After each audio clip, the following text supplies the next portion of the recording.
Então, esse Agir de Acordo é o capítulo 116 do livro Caminho, Verdade e Vida, que foi trazido pelo Emmanuel através do lápis do Chico. E ele faz uma citação de Paulo, Tito 1, 116. Ou 16, desculpa. Então, eu só vou ler essa citação, porque a gente, depois, ao longo do estudo, eu vou falando os trechos que o Emmanuel usou nesse capítulo aqui. Ele começa: confessam que conhecem a Deus, mas negam-no com as obras, sendo abomináveis, desobedientes e reprovados para toda boa obra. Paulo, Tito 1, versículo 16. Bom, essa passagem de Emmanuel, né, como eu disse no Caminho, Verdade e Vida, o livro, capítulo 116, vai trazer uma reflexão muito importante para nós, como sempre o Emmanuel nos traz, né? Mas antes da gente analisar essa passagem, eu vou trazer como se fosse um pano de fundo, né? Para a gente entender por que Paulo escreveu essa carta a Tito. Paulo se encontrava preso lá em Roma, mas ele precisava da ajuda de Tito para ir à ilha de Creta para ser bispo nessa cidade e levar a boa nova, né? Então, Tito vai agir como aqueles 72 escolhidos por Jesus. Agir como ele não foi um deles.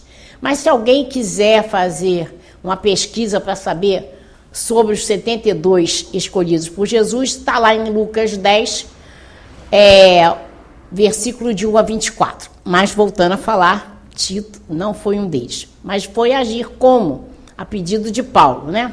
Então essa missão foi dada a ele porque, como a gente viu, o Paulo estava preso, né?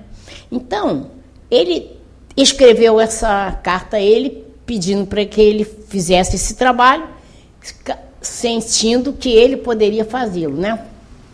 E a gente vai perguntar, quem era Tito para Paulo? Então a gente sabe que muitas vezes eles chamam ele de meu companheiro, de auxiliar, mas como se fosse o segundo colaborador, que para Paulo, o primeiro colaborador foi Timóteo.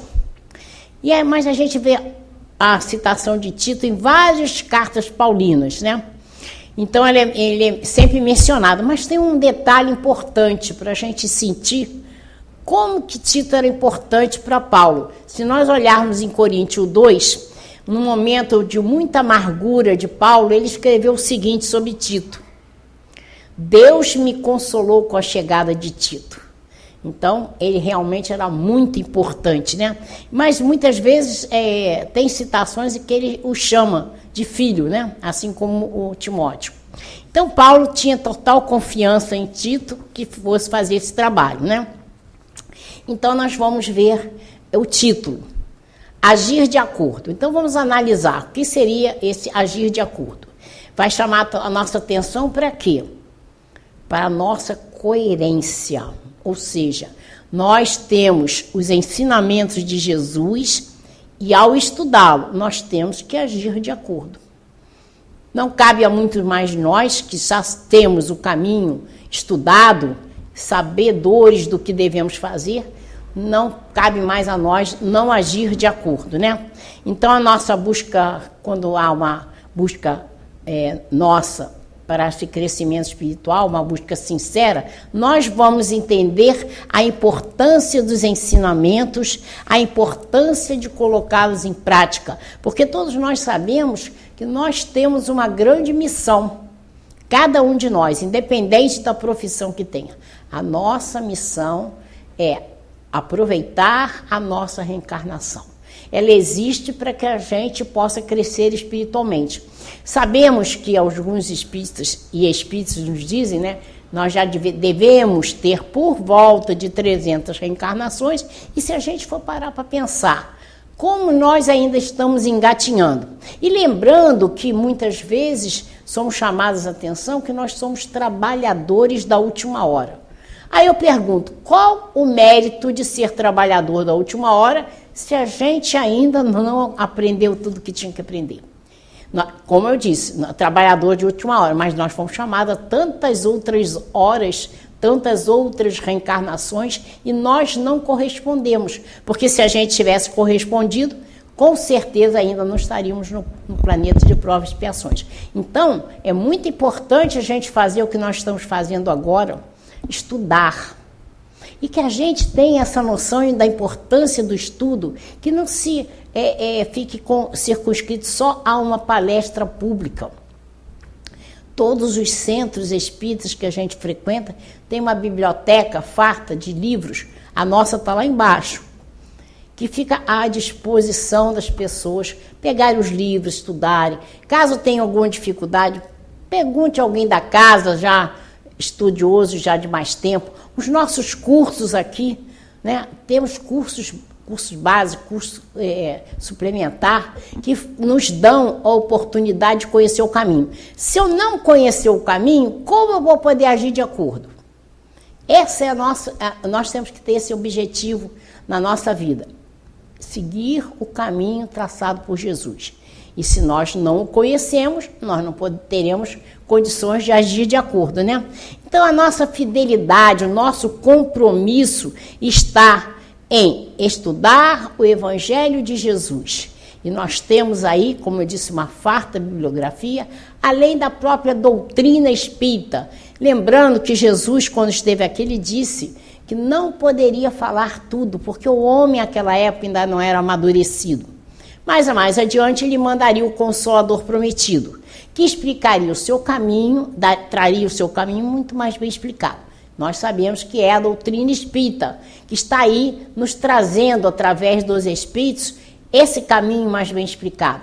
Todas as vezes que a gente abre uma reunião, nós pegamos uma leitura, seja de Emmanuel, de André Luiz ou outro espírito, que está dando para nós esse norte, chamando a atenção, porque nós vamos ver que não foi à toa que o Renato leu essa passagem que está em Marcos.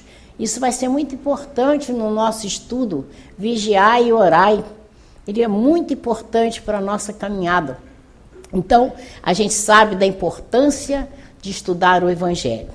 Então, quando Kardec definiu lá o espírita, no Evangelho segundo o Espiritismo, no capítulo 17, sede perfeitos, no item 3, ele falou que o quê? Que os bons espíritas são aquele que vão agir de acordo com os ensinamentos.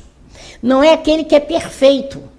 Se nós tivéssemos perfeição, a gente não estava aqui no planeta de provas e expiações.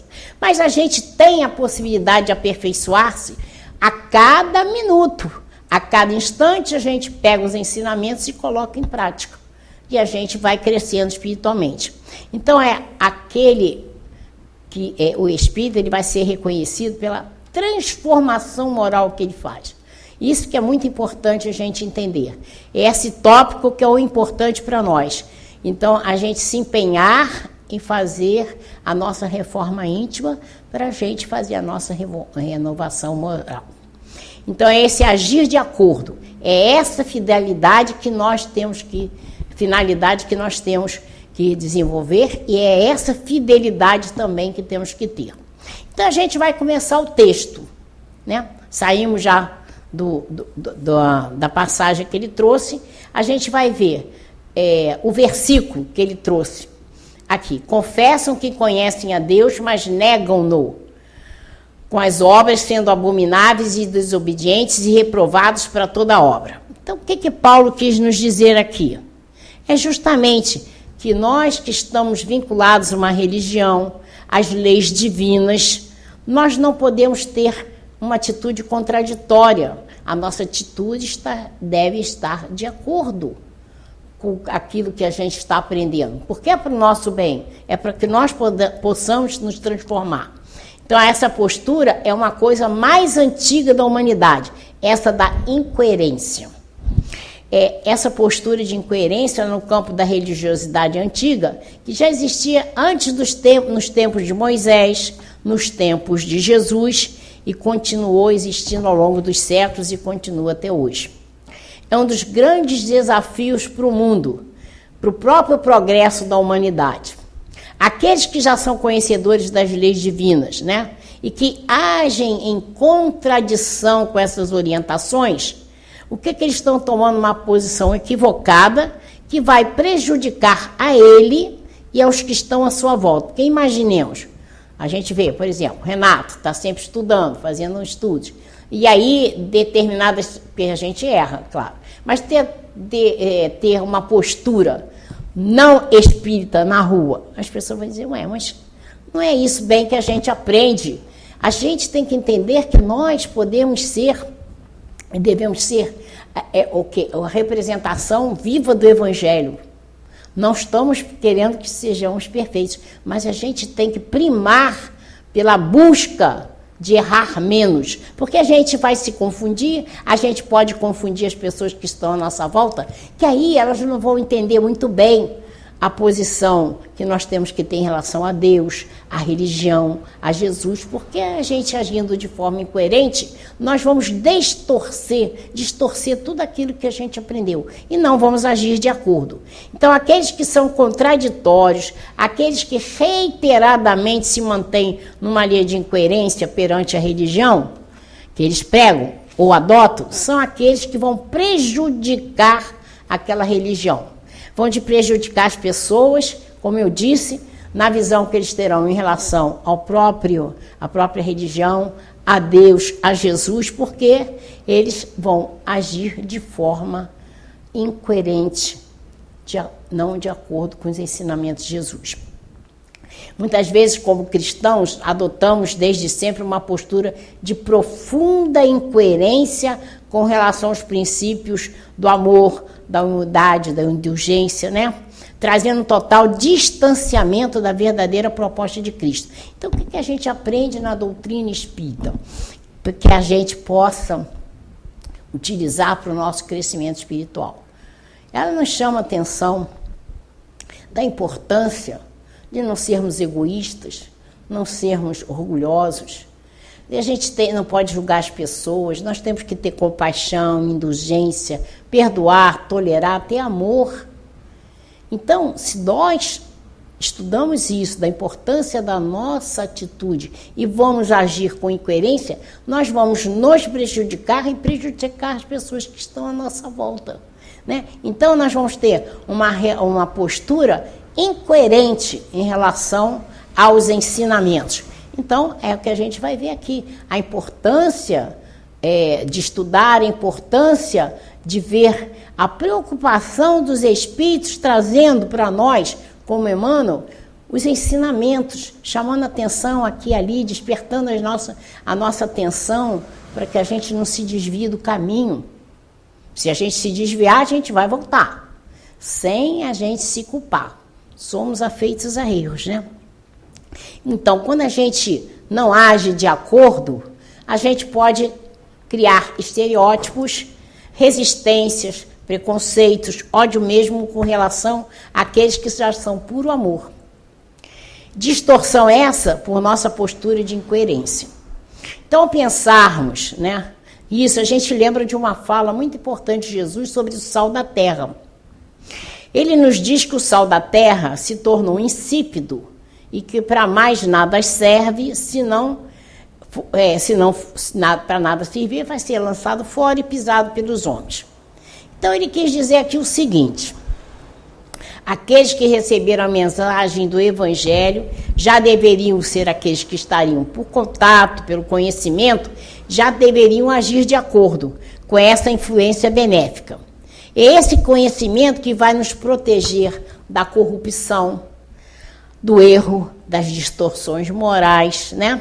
E que vai dar sabor à vida, que nos traz realmente novos valores, que traz aquele tempero necessário à vida na justa medida.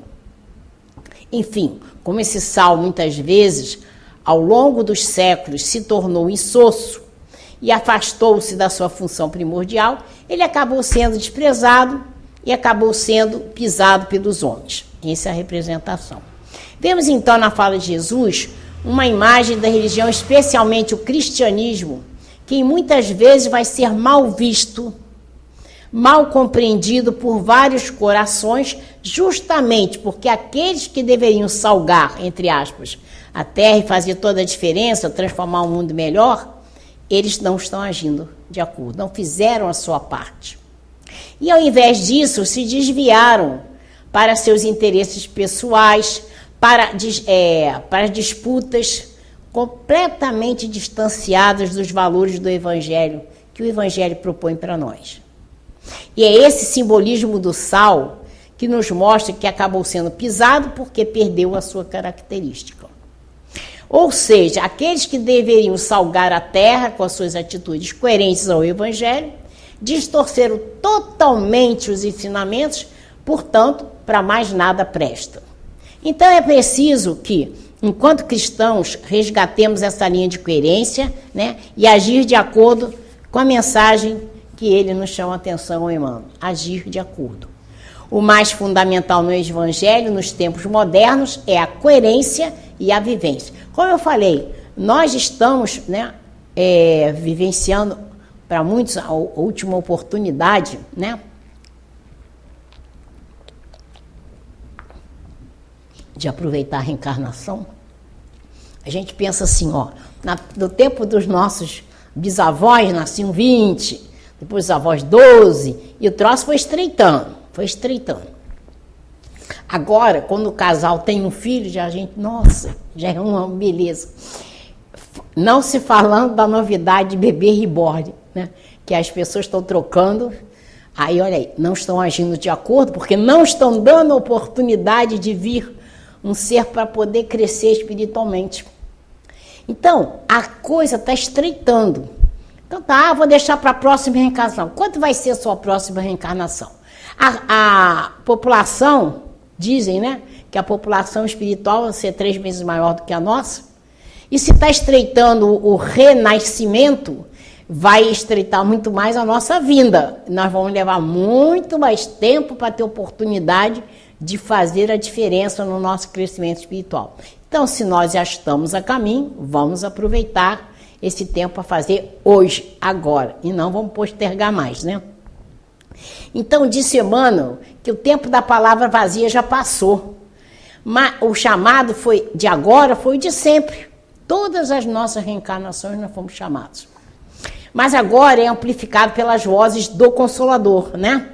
E esse chamado veio através da doutrina espírita, onde os espíritos estão aí para nos ajudar, né? E a gente sabe que a gente não pode esperar a perfeição num salto, num piscar de olhos. É um processo lento, mas que ele tem que começar. A gente tem que aproveitar, ter essa consciência que o momento é agora. Então, nós temos a oportunidade de vivenciar esse crescimento espiritual a todo instante. Mas se nós não fizermos o que estamos fazendo agora, estudar, a gente não tem aonde se apegar. Como que a gente vai saber o que nós precisamos fazer? Esse momento é importante, né? Então, quando a gente tem o conhecimento e aplica, nós estamos agindo de acordo com o que se espera de nós. Então, Paulo já falava naquele tempo que alguns negavam a Deus, pois com as palavras eles falavam uma coisa, mas as obras repetiam outra completamente diferente. Vemos que essa distância entre falar e agir, na verdade, gerava uma distorção, uma distância muito grande para que eles vinham de fora com relação ao interesse do Evangelho, à mensagem de Cristo. Por isso, eles eram reprovados em toda a obra, nessa linha de coerência à espiritualidade. E por isso, efetivamente, não podia se contar com eles. A espiritualidade superior para a execução dos desígnios do mais alto tinham apenas do Cristo o quê? A capa, o rótulo, não a essência, porque a distorção era muito grande. Então, por isso, estavam reprovados para toda a obra, porque eles mesmos é que se reprovavam nessa linha de ação. Não é que os espíritos os excluíssem, não é isso. Mas eles se excluíam pela forma de agir completamente distanciado do que era necessário, né? Então, podemos também citar aqui uma fala de Jesus, muito propícia, que está em Lucas, capítulo 6, versículo 46. Por que vocês me chamam Senhor, Senhor, e não fazem o que eu digo? Aqui, a gente está vendo claramente que Jesus chama a nossa atenção para a coerência. E aí também podemos lembrar de outra passagem que está em Mateus, a fala de Jesus, Mateus 7, versículo 21. Nem todo aquele que me diz Senhor, Senhor, entrará no reino de Deus, mas apenas aquele que faz a vontade de meu Pai que está no céu. Então, novamente, chamado de coerência por Jesus. Colocar, então, os ensinamentos em prática e não só falar da boca para fora.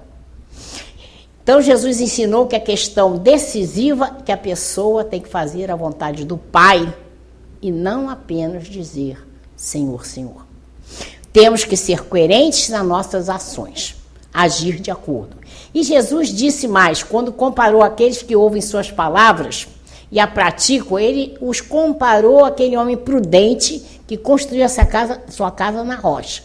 E aqueles que ouviam a sua palavra e não a praticavam, ele os comparou ao homem insensato que construiu a sua casa na areia. Então começa o texto agora. O Emmanuel diz assim: o Espiritismo, em sua feição de cristianismo redivivo, tem papel muito mais alto que o de simples campo para novas observações técnicas da ciência instável do mundo. Bom, o Espiritismo ele tem um aspecto experimental, sim, um aspecto científico que não está propriamente ligado à ciência material do mundo. Kardec diz que é uma ciência do infinito, cujo objeto de estudo vai ser diferente do objeto da ciência material, que é, claro, matéria. O objeto de estudo da ciência espírita é o elemento espiritual, as leis morais. Então, ele tem esse aspecto científico, mas é preciso compreender que é um aspecto que está sempre em transformação, de reflexões, de análise e experimentação. Mas o Espiritismo não se restringe a isso. Kardec, inúmeras vezes, não só na Codificação Espírita, mas também na Revista Espírita, ele frisou da importância da experimentação, que foi uma etapa para a doutrina espírita. E disse também que a grande finalidade da doutrina espírita é a finalidade moral. É o fim moral que ela atende, a qual ela deve levar a cada um que a abraça. Temos que entender que a transformação e a renovação dos indivíduos tem um caráter mais permanente do que a constante mutação das análises das experiências do mundo. Então, Kardec, muitas vezes, assim como os espíritos que o ampararam lá na codificação, vieram frisar que essa finalidade essencial é a renovação moral dos indivíduos e, consequentemente, da sociedade e da humanidade.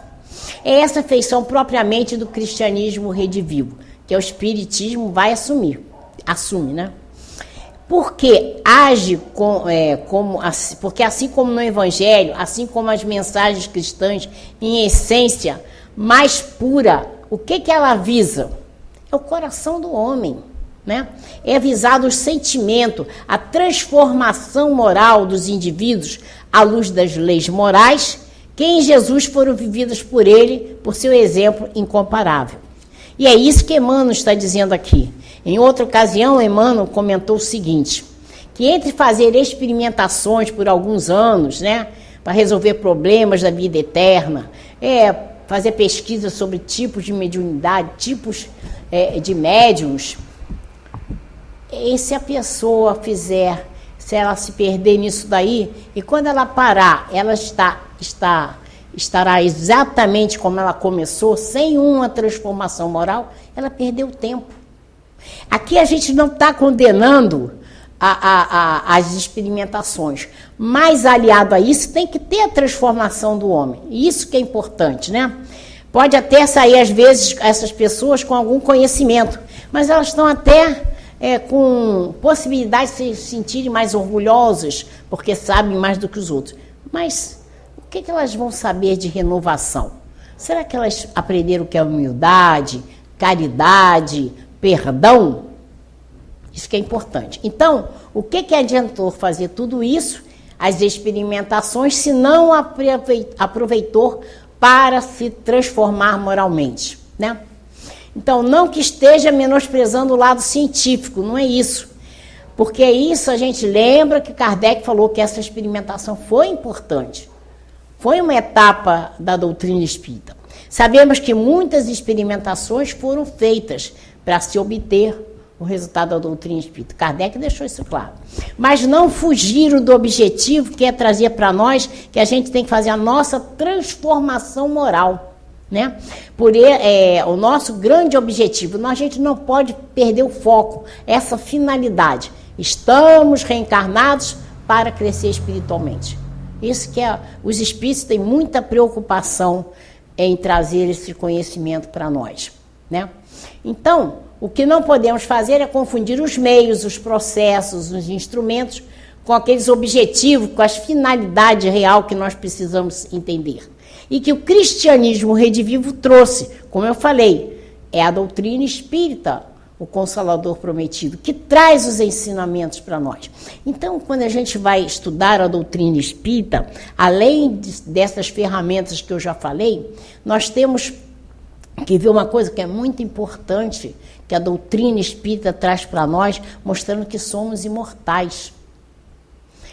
A doutrina espírita veio matar a morte não existe, a morte do corpo sim, o espírito, a partir do momento que ele foi criado, ele é eterno. Então, como é importante a gente ter essa noção, né, de saber que somos imortais, porque nós estaremos assim com um conhecimento que pode nos ajudar a nunca pensar em suicídio. Eu disse pode, ninguém está livre de nada. Por isso que é importante a leitura que ele fez. Renato, orar e vigiar. Foi de Mateus, né, que você trouxe, né? Então, muito importante. Por que é importante orar e vigiar? Nós precisamos entender que nós somos afeitos a erros. E que, na nossa caminhada, se nós não procurarmos errar menos, a gente pode abrir portas para que a gente... Foi Marcos que ele leu para nós, no livro Fonte Viva. Não, Fonte Viva? Não, é Fonte Viva. Então, essa leitura foi importante para a gente entender a importância do vigiar. Então, a gente vê assim, eu me lembro uma vez, a gente conversando com o Biratã, né, que é daqui da casa, trabalhador da casa, a gente falando assim, a gente tem que procurar fechar todas as janelas para não entrar, né, uma negatividade em nossa vida. Mas são tantas janelas que a gente acaba não tendo oportunidade de fechar todas e pode abrir umazinha, e aí vem a influência negativa. Porque a gente não está livre de ser obsediado. O Chico era obsediado. Nós não estamos livres. Então é muito importante a gente vigiar nossos pensamentos, nossas palavras, nossas ações. Por quê? Você, no momento em que você não esteja se vigiando, você pode ser pego por uma influência negativa, né? A minha filha, quando foi fazer doutorado no Rio, ela entrou lá na UERJ. A UERJ, né, são vários andares. No primeiro passo que ela deu dentro, ela escutou, pula, pula, pula. Ela assustou, mas ela já é espírita, aí ela fez uma oração, depois ficou sabendo que o número de estudantes que se suicidam ali é imenso. Não tem religião, não tem proteção, está uma porta aberta para influenciação negativa, e se vier pula, pula mesmo. E aí eu estou falando isso porque que a gente não está isento de passar por uma situação dessa. Tem uns anos, não tem muito tempo, nós tivemos 2 trabalhadores espíritas, faziam palestra, estudo, caridade, e os 2, mais ou menos, na mesma época, se suicidavam. Tinham conhecimento, mas abriu uma porta. Então, a gente tem que estar vigiando palavras, pensamentos e ações. Aí a gente vê assim, ó, quando alguma coisa vem na nossa cabeça, que a gente acha que não é nosso, vamos orar. A esposa do Biratã, a Mônica, nossa amiga, que já desencarnou, ela fala assim, quando você está na sua casa, sente um ambiente esquisito, põe uma musiquinha clássica. Acabou o problema. A gente muda a sintonia para não estar abrindo portas para os obsessores. Então, eu vou vigiar, mas vou orar, porque se no momento eu cair num pensamento ruim, numa ação ruim, eu não vou me desesperar, vou orar. Naquele momento, Deus vai mandar os amigos espirituais e me ajudam na minha caminhada. Então, orar e vigiar é importante. Então, nós não podemos prescindir da finalidade que a doutrina espírita dá. E a outra coisa que eu quero complementar, por que ela é consoladora? Porque você, às vezes, está vivendo um momento muito especial da sua vida que você não entende porque está passando aquilo, não fez nada, não contribuiu para aquilo acontecer, mas se você for espírita, você sabe. Estou tendo oportunidade de resgate de outras vidas. Então, o que é que você vai fazer? Vai vivenciar aquele momento com os ensinamentos de Jesus e procurar fazer a caridade. Fora da caridade, na salvação. E a gente consegue aproveitar a reencarnação dessa maneira, né? Então, a gente precisa entender a importância do Espiritismo enquanto cristianismo redivivo. Que ele veio, então, resgatar o Evangelho, como a gente falou, né? Jesus deixou para nós o caminho. Então, o que a gente tem que se preocupar é renovar sempre a nossa disposição de estudar e renovar as nossas atitudes. Não precisam me elogiar por esse grande desenho que eu estou trazendo aqui. A gente tem que lembrar que um dos primeiros conceitos daquele que professa o Espiritismo está aqui nessa tríplice aspecto do Espiritismo: ciência, filosofia e religião. Mas este desenho aqui foi feito pelo Emmanuel. Vocês não vão encontrar em lugar nenhum isso aqui, onde está o homem, religião, ciência e filosofia. Ele colocou isso num livro, Fonte de Paz, a mensagem intitulada Sublime Triângulo, e fez esse desenho. Então, é do Emmanuel. E ele disse assim, a ciência, a filosofia e a religião constituem o triângulo sobre o qual a doutrina espírita assenta as próprias bases, preparando a humanidade do presente para a vitória suprema do amor e da sabedoria no grande futuro. Vou mandar mais um pouquinho no texto aí do Emmanuel. A Terra, até agora, no que se refere às organizações religiosas, tem vivido repleta dos que confessam a existência de Deus, negando-o, porém, através de obras individuais. Então, isso aqui é tão antigo quanto o mundo. É um dos grandes problemas da humanidade. São aqueles que estão em posse dos conhecimentos mais aprofundados do Criador sobre as suas leis, mas ainda o negam nas suas atitudes, né? Então, eles complicam a vida deles, como eu já falei, e também daqueles que estão à sua volta, né? Faz uma semeadura duplamente complicada, né? Então, a gente, quando assume compromissos a nível de consciência, né? Porque é uma responsabilidade nossa, então nós vamos ter que entender que aquilo que a gente vai assumir é o que a gente vai ter que colocar em prática, né? Porque se eu estagnar no erro, vai ser um problema para mim e para as pessoas que estão à minha volta. Eu vou gerar confusão. Semeio nos outros uma situação equivocada em relação à religião. Então, o indivíduo vai resistir a buscar aquilo que poderia transformá-lo, que seria útil para ele, porque ele criou e alimentou essa visão equivocada. Ou ele aprendeu mal, ou ele não está sabendo agir de acordo com os ensinamentos. Então, Emmanuel diz que isso é um problema antigo, mas, ao mesmo tempo, atual. Por isso, a Terra até agora, ou seja, até os nossos dias, tem vivido repleta dos que falam da existência de Deus, mas o negam através do quê? Das suas obras. Vamos dar mais uma andadinha aí no texto. O intercâmbio dos dois mundos, visível e invisível, de maneira direta, ele objetiva esse reajustamento sentimental para que a luz divina se manifeste nas relações comuns dos homens. Então, Emmanuel falou aqui o quê? Que Jesus, quando encarnado entre nós, disse que mandaria o Consolador. Nós já falamos nisso e vamos reforçar a importância, então, da doutrina espírita para a nossa vida.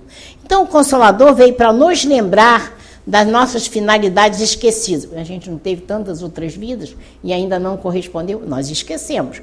Então, o Consolador veio relembrar o que a gente já deveria ter ciência de que deveríamos fazer, né? Então, é estudar e colocar em prática no nosso dia a dia. Sabemos que esse intercâmbio mais direto e mais universal com o mundo espiritual, que se deu a partir do advento do Consolador, tinha o objetivo de quê? Despertar as criaturas, especialmente aquelas que já tinham a informação de alguma parcela do conhecimento superior com relação ao Evangelho. Se nós já tivemos essas informações, na realidade está aí para nos relembrar, chamar a atenção,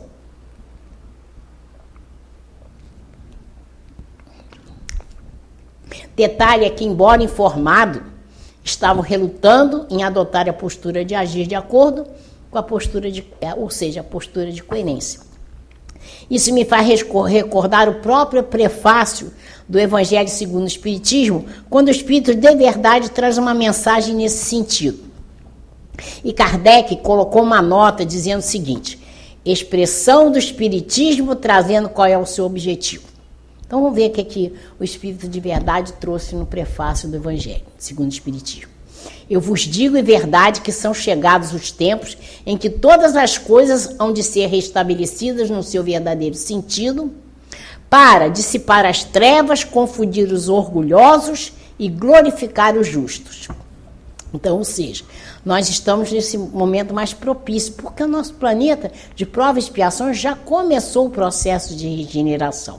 E é muito importante para nós entender que o planeta precisa galgar mais um degrau na escala dos mundos. Mas ele só vai galgar quando nós, humanidade, galgarmos. Então a importância de cada um entender que tem que agir de acordo, entender que tem que saber o que tem que fazer, primar por andar nesse caminho traçado por Jesus.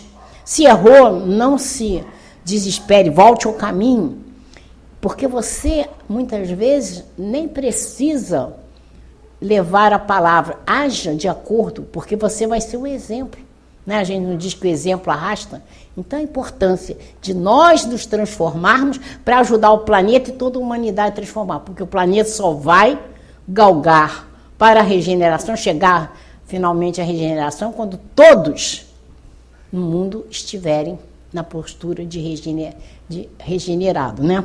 Então chegou o momento necessário para dissipar as trevas, sobretudo aquelas que projetamos em nós mesmos, com aquela postura antagônica, uma postura paradoxal entre o que já sabemos e como agimos. Temos que dissipar essas trevas, então, das nossas ilusões, do nosso orgulho, do nosso egoísmo.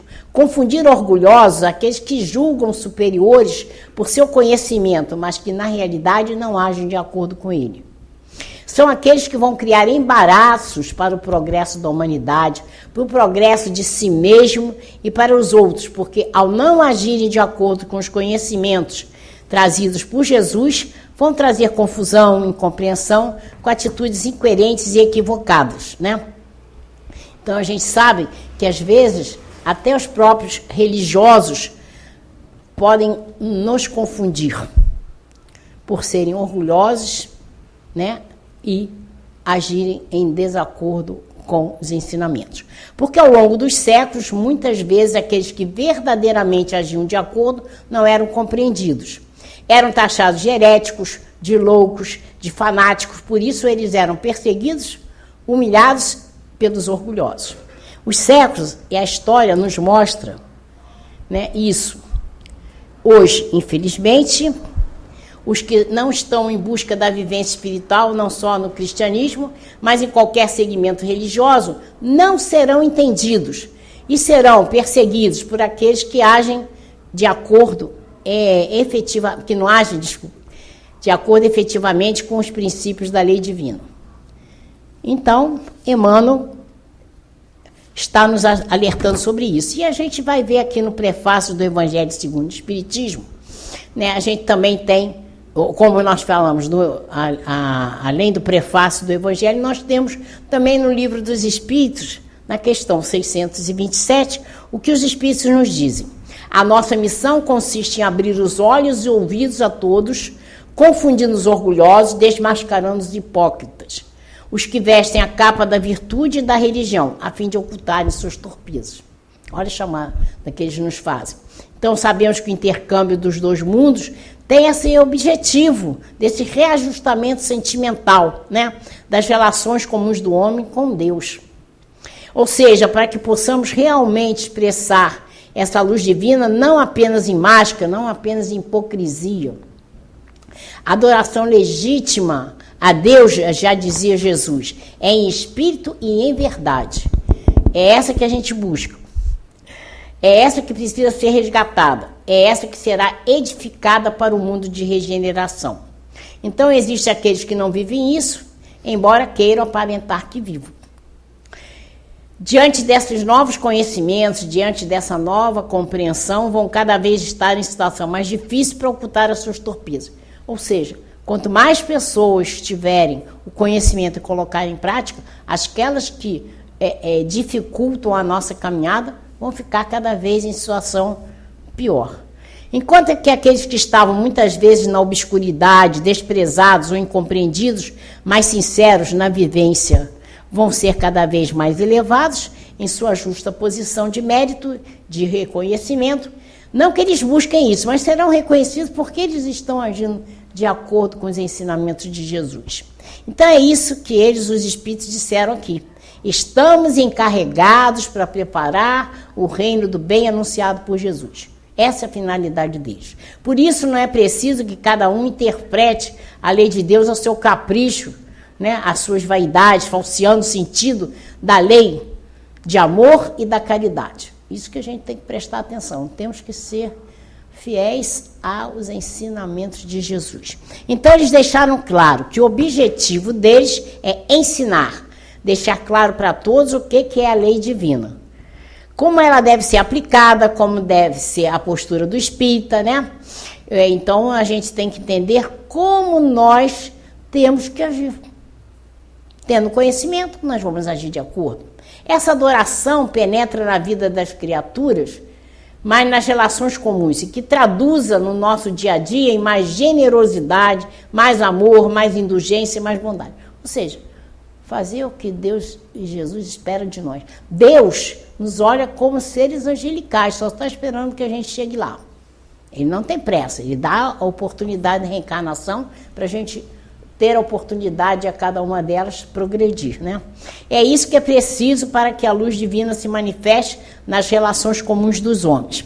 E aí, Emmanuel, nesse texto, propõe o seguinte: como conciliar o conhecimento de Deus com o menosprezo dos semelhantes?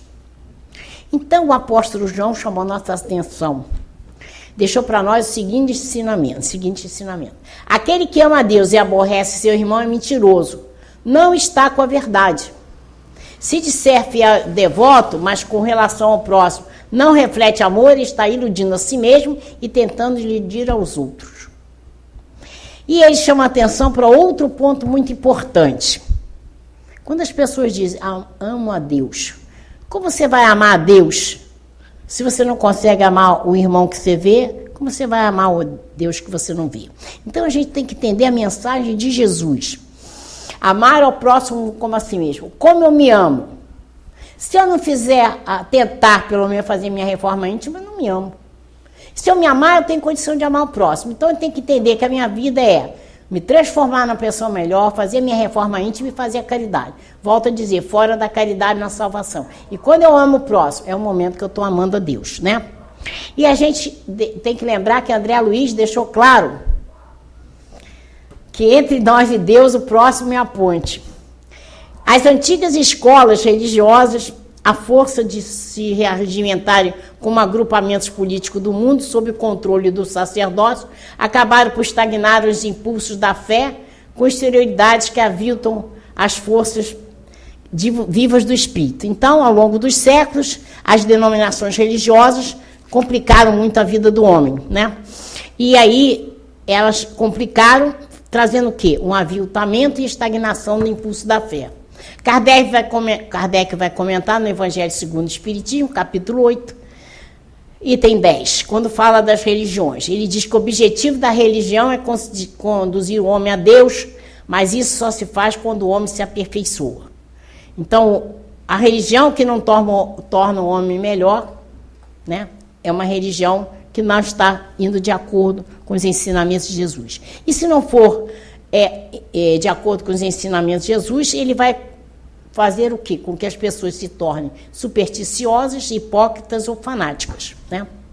Então, a gente tem que entender a mensagem final do Emmanuel, que diz assim: a doutrina consoladora da sobrevivência da comunicação entre os habitantes da Terra e do infinito, com bases profundas e amplas no Evangelho, floresce entre as criaturas com características de nova revelação, para que o homem seja, nas atividades vulgares, real afirmação do bem que nasce da fé viva. Então a gente entende que o Espiritismo traz a mensagem de Jesus e que nós temos que agir de acordo em qualquer situação, né? Então, o que é primordial para nós conseguirmos nos transformar é ter o ensinamento e colocá-lo em prática, né?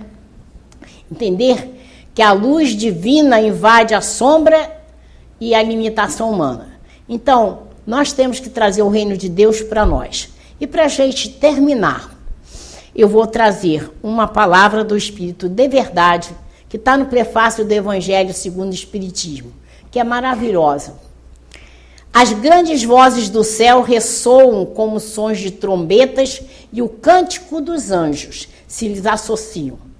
Nós vos convidamos, a vós homens, para o divino concerto. Tomai a lira, fazei uníssonas vossas vozes, e que no hino sagrado elas se estendam e repercutam de um extremo a outro do universo. Então é isso que eu queria trazer para a gente entender a mensagem do Emmanuel, agir de acordo, que saibamos então que tenhamos essa vontade de estudar o Evangelho de Jesus, colocar em prática no nosso dia para a gente agir de acordo e aproveitar para o nosso crescimento espiritual. Muito obrigado, muita paz.